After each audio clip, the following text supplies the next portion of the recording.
Ilang kaanak ang mas piniling bumisita sa mga sementeryo ngayong bispiras ng undas sa Bangaldan, Pangasinan. Nagbabalik sa report, Sandy Salvacio.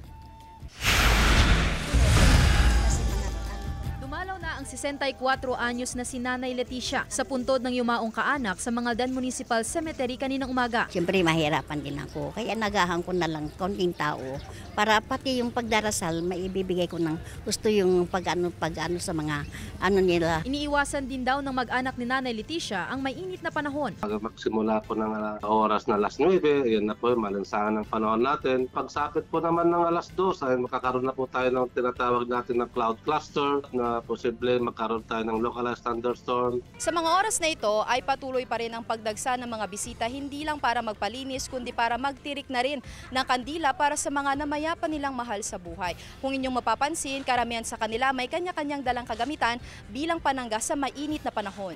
Maraming nagbebenta ng kandila at bulaklak at nakapwesto sa harap ng sementeryo. Tumaas na ang presyo pero posibleng tataas pa bukas hanggang Linggo. May ilang nagbebenta ng fuzzy wire flowers na nagkakahalaga ng 200 pesos. Samantala, muling nagpaalala ang Bangaldan Police sa mga bibisita sa mga sementeryo. Iwasan po natin na uminom habang magbibiyahe. Mainit po ang panahon ngayon ay kaya po talaga maging hydrate po tayo. Maiwasan, mahilo o ganun po, ma-heat stroke po. Kasama si Daryl Peralta, Sandy Salvacio, One North, Central Luzon.